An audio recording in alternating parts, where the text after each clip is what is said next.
What is going on, my mad people? It's your boy, the Mad Crown on Anime, and I'm here to give you a review of YUUKI YUUNA as a Hero, the prequel, episode 2. Now, starting off this episode, we have a lot of character development. And I knew and I saw this coming because usually in these kind of shows, after the battle's done, we get to know more of the characters. So we start off with the first thing when you're forming a group.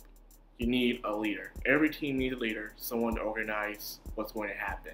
Someone to be the head. You always need a head. You can't run around with no head or else you don't know where you're going. So I was shocked when Nogi was chosen. I was really shocked. I was expecting Sumi, but then again I started to think about it more and more and her personality. There's no way Sumi could have been leader, the more I thought about it. But since she is the main character and of course the one showing up in the front of the picture, doesn't mean she's the leader. Just because the spotlight's on you doesn't mean you're the leader, and I understand that today. And especially with their personality. Starting off with in battle. With Sumi, she is extremely intelligent and she is very skilled. However, she is very hesitant within conflict. She does not know when to make the right choice. She just automatically just doesn't know what to do. Whether it's one, she thinks she can do it herself, or two, she doesn't know what to do. And that's just always is every time they're in battle. And of course, as we all know, Miniwa is the head-on, the bronze person. She's the one that's always charging in the strength of the team. So, and of course, she's not that smart or that very skilled, so therefore, she knows she doesn't need to be leader. So I appreciate that. Most people like her that are very high-headed and strong would want to be leader, but she knows that she's not cut out for leader. So it was Nogi, and watching not just the battle itself, also throughout the show, that Nogi's actually a good leader. Not one you would suspect, but that's the beauty of life. You don't expect who's going to be who in the end.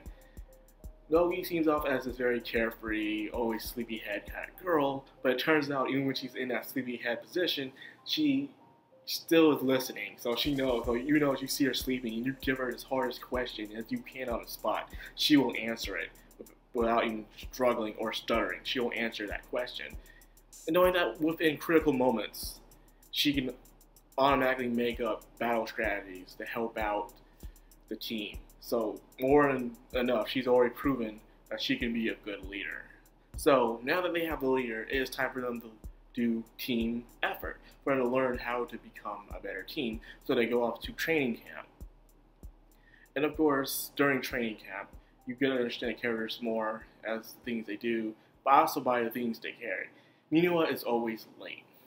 First of all, the total focus on the show really was on Miniwa and how she is as a person.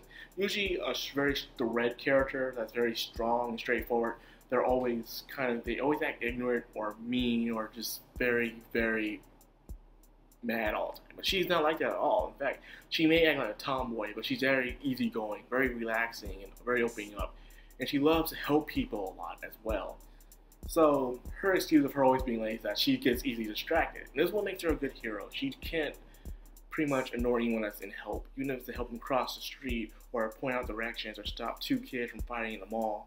She will be there to help them out. So even though she acts like the head crazy, charge and attack and don't even bother asking questions, she is very, very, very nice.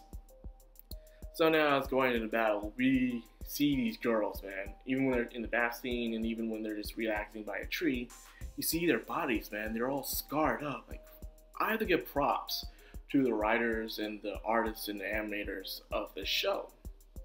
Because when you look at this, usually in magical girl anime, and there are some messed up ones, however, their bodies always seem to be okay. No matter how much damage they take from, no matter how powerful the enemy is, they'll probably have some torn up clothes or something, but that's it. Other than that, there's really no damage to be done with these people. So, seeing how the girls were completely scarred up and bruised, I appreciate that. It shows the realism of these girls went through battle. That's what I like about this show. It doesn't leave anything out. Like, heroes don't live long, so we already know the outcome of this story, but it's still to go on for the ride. So yes, so far we have our leader, we have the team-based power, and we understand more about Miniwa and her as a character.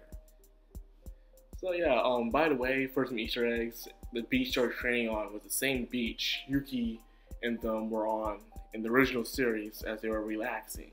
So while Yuki and them were relaxing, before then, Sumi, Miniwa, and Nogi were there training. And another thing, I remember some questions a long time ago when Yuki Yuuna came out and they're asking how come they would do all these amazing moves while they're fighting monsters. And it's because they were training. Just because they don't show them training doesn't mean they're not training.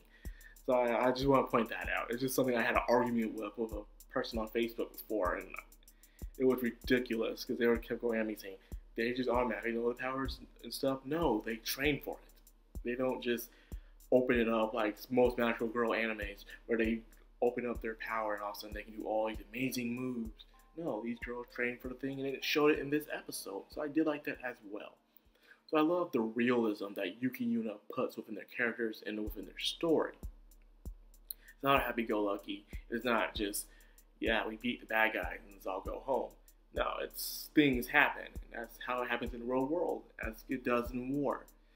So yeah, I enjoyed this episode. We get to know a lot more about Miniwa and her personality and how she is as a character. And we get to see how Nogi is an excellent leader as well. Well, the best leader for their team, that is. Well, that's all I got for this video. If you liked it, please leave a like, comment, subscribe, share if you could. I'd be much obliged. This is Madcrownxox Anime. Sign out.